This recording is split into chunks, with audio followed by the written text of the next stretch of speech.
Salut les passionnés, bienvenue sur la chaîne de MyCiné. Moi c'est Sébastien et je sors tout juste de l'avant-première du film Kaamelott, premier volet.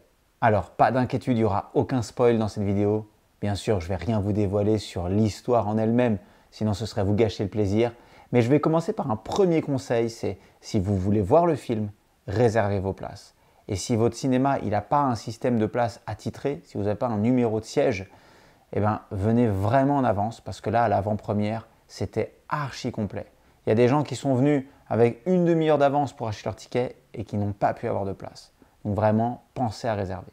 Et deuxième petit conseil, restez jusqu'à la fin du générique parce qu'il y a un petit bonus qui vous attend.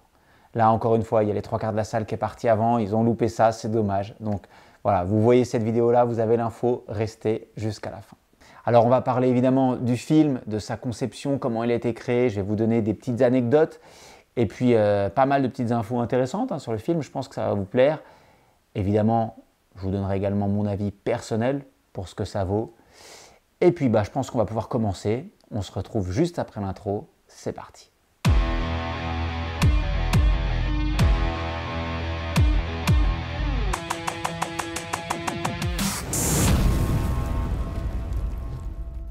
Alors c'est parti, on va parler de Kaamelott, premier volet.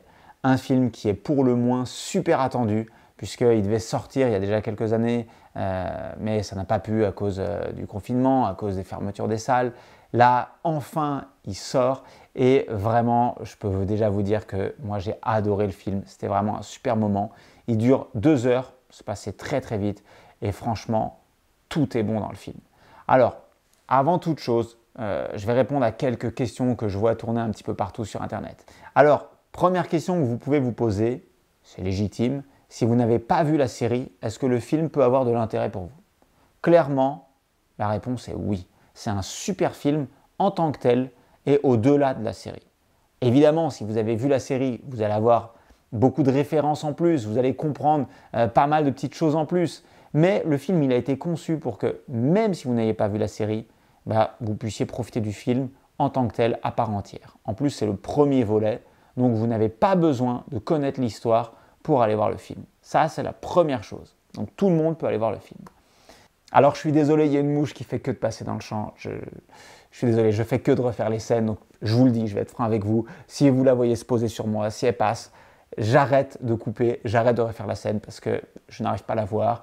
Et voilà, on va décider qu'elle fait partie de la vidéo. Voilà, je ferme la parenthèse. Donc, deuxième question que vous pouvez vous poser, c'est est-ce que je vais aller voir un épisode de Kaamelott qui dure 2 heures? Très clairement, non. Ce n'est pas un épisode de Kaamelott qui a été étiré, c'est un film à part entière, comme je vous l'ai dit juste avant. Et même si ça reprend l'histoire, même si ça reprend les personnages, l'humour de Kaamelott, on est vraiment dans l'humour de Kaamelott, mais ce n'est pas un épisode étiré sur 2 heures. Donc ne vous attendez pas à revoir la même chose que ce que la série a pu vous proposer. C'est différent. C'est différent, mais moi je trouve que c'est vraiment très bien. C'est ni mieux ni moins bien que la série, c'est autre chose, mais qui est vraiment plaisant à regarder. Et je vais vous expliquer un petit peu pourquoi j'ai aimé le film. C'est parti. Alors, Alexandre Astier, qui est le réalisateur et un des acteurs principaux du film, puisqu'il joue le rôle du roi Arthur dans le film, c'est lui qui tient toutes les ficelles sur la conception du film. Alors, je vais prendre mon téléphone parce que j'ai marqué tous les rôles qu'il avait et il y en a tellement que c'est compliqué de les retenir. Donc, il est réalisateur, scénariste, compositeur, orchestrateur, monteur, c'est lui qui a fait le montage du film, coproducteur.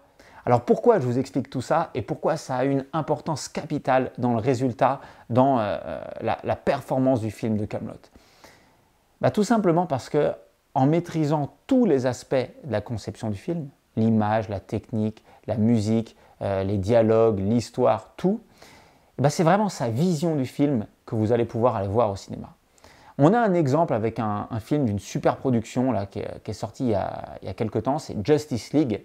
Donc Justice League qui a été réalisé par Snyder et qui a fait, on va dire, plutôt un flop, parce que la vision qu'il avait n'a pas pu être réalisée. Il a dû faire des compromis parce qu'il y avait énormément de personnes qui ont touché à son film. Le montage, ce n'était pas le sien. Même l'écriture, ce n'était pas exactement la même. Et donc, du coup, au final, ça a fait un flop.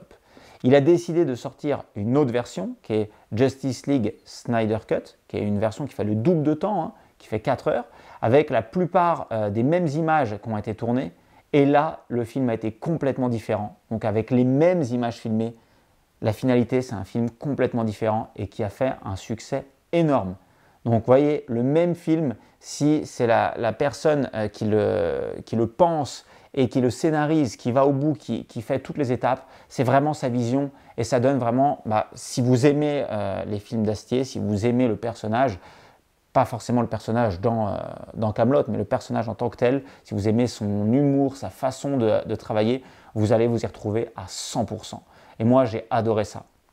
La musique, par exemple, qui est vraiment magistrale dans ce film-là, dans Kaamelott, qui a un rôle super important. Voilà, c'est lui qui l'a composé, c'est lui qui l'a orchestré. Donc là, vous avez vraiment des moments ultra épiques. On dirait un mélange du Seigneur des Anneaux, de Star Wars, de Game of Thrones. C'est vraiment génial. Franchement, la musique, elle est épique. D'ailleurs, vous pouvez la retrouver d'ores et déjà sur toutes les plateformes de streaming. Dans la description, là, j'ai mis un lien pour l'article de blog et vous y trouverez l'album sur Spotify également. Vous pouvez l'acheter en CD, en vinyle si vous avez envie. Il y a même déjà des éditions collector. Donc c'est vraiment une super bande originale et elle contribue énormément à la réussite du film. En tout cas, moi, j'y ai été très sensible. Vous pourrez écrire en commentaire ce que vous en avez pensé. Et donc, vous pouvez écouter de façon très plaisante la musique, même sans avoir vu le film et même sans aller le voir, tellement la musique est bonne. Voilà, c'est une vraie bande originale digne de ce nom. Côté image, c'est pareil, l'esthétique du film est incroyable. Et encore une fois, il a fait quelque chose que je trouve vraiment très respectable. C'est-à-dire qu'il s'est dit, ok, c'est une comédie. Ok, dans une comédie, c'est le scénario, les dialogues, le jeu d'acteur qui compte principalement. Mais lui, il s'est dit, non, je ne vais pas m'arrêter là. Ce n'est pas parce que c'est une comédie qu'il faut que je brade tout le reste.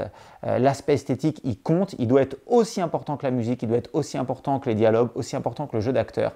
Et du coup, il a tourné son film avec une caméra Arri Alexa 65.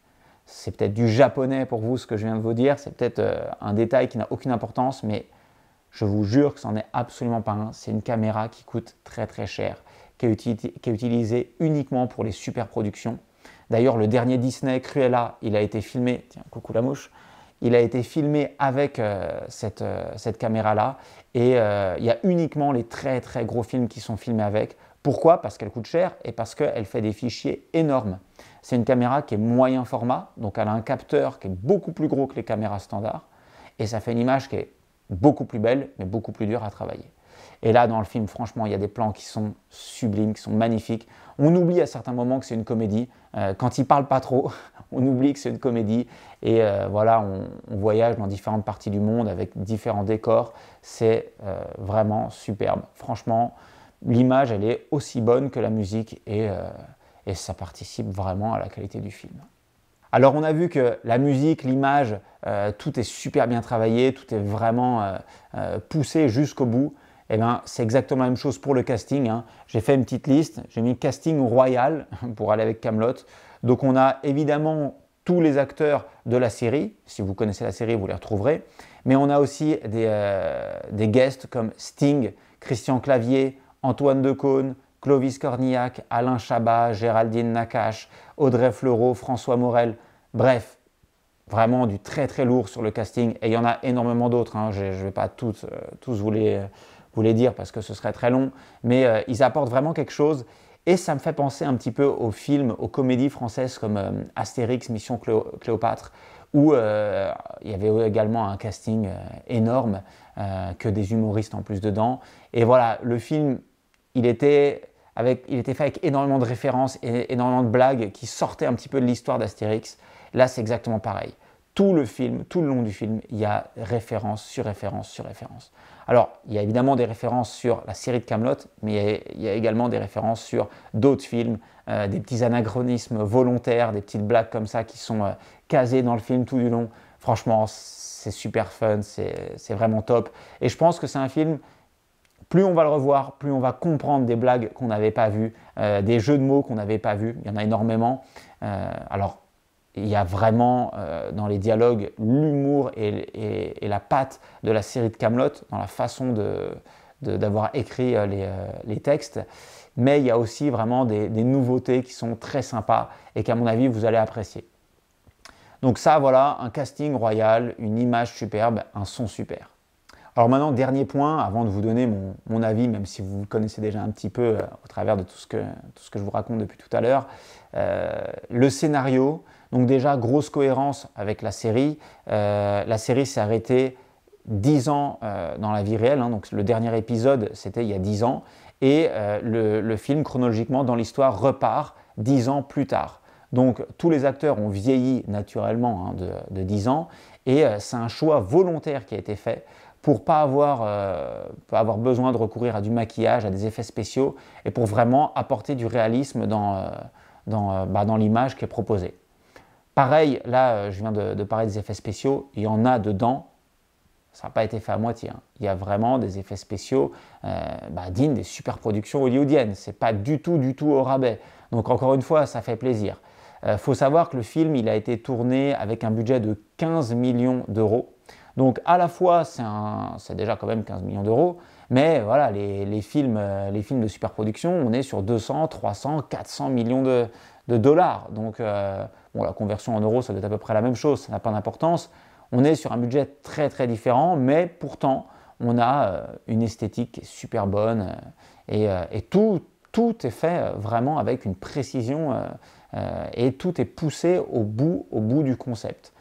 Je pense que c'est parce que Alexandre Astier, il a fait le conservatoire de classique, il est vraiment passionné de musique. D'ailleurs, à chaque fois qu'on écoute ou qu'on regarde des interviews de lui, il ramène toujours tout à la musique. Ça a une importance capitale dans sa façon de travailler. Et je pense qu'il a créé ce film-là à la même façon qu'un compositeur créerait une musique. Donc tout est dans la perfection, tout ce qui est fait doit être fait vraiment le mieux possible. Et ça se ressent dans le film. Voilà, vous l'aurez compris, moi j'ai adoré ce film-là. Je ne vais pas vous en dire plus parce que sinon je risque là, à chaud comme ça, d'aller trop loin et de vous spoiler un petit peu l'histoire. Vous allez en prendre plein la vue, vous allez rigoler, il y a des passages qui sont émouvants, c'est vraiment super bien tourné. Il y a des choses qui se produisent dedans qui ne s'étaient pas produites dans la série Kaamelott et que moi personnellement j'attendais, je pense que je ne suis pas le seul. Donc voilà, allez voir ce film, c'est vraiment un super film.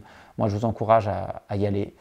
Et puis, je vous laisse sur cette note finale. Ah oui, si, pour finir, je vais quand même donner les notes, puisque dans la série critique de films, on va prendre pour habitude de donner des notes. Donc, il y a plusieurs classements. Pour la musique, je donne la note de 10 sur 10. Parce que c'est vraiment grandiose. Pour l'esthétique du film, pareil, franchement, je donne la note de 10 sur 10, autant pour la qualité d'image que pour comment ça a été filmé et ce qui a été filmé. C'est vraiment, vraiment génial. Pour le jeu d'acteur, je donnerais franchement, j'ai adoré, je donnerais entre 8 et 9. Forcément, il faut rester dans le contexte, il faut rester dans le cadre où c'est une comédie, c'est du Kaamelott, donc voilà, dans ce contexte-là, je donnerais même un 9, allez, parce que c'est vraiment très bon. Dialogue, pareil, c'est très très bon. Le scénario, rien à redire. Note dans le genre, franchement, je vais peut-être être un peu extrême, mais j'ai envie de donner un 10 sur 10, parce que ça respecte parfaitement toutes les cases à cocher, elles sont cochées. C'est vraiment un super film dans le genre. Et note dans l'absolu, moi je donnerais un 8 sur 10, ce qui est une excellente note, parce que voilà, il n'y a rien à redire, et si vous aimez la comédie, si vous aimez le style Kaamelott, vous ne serez pas déçus.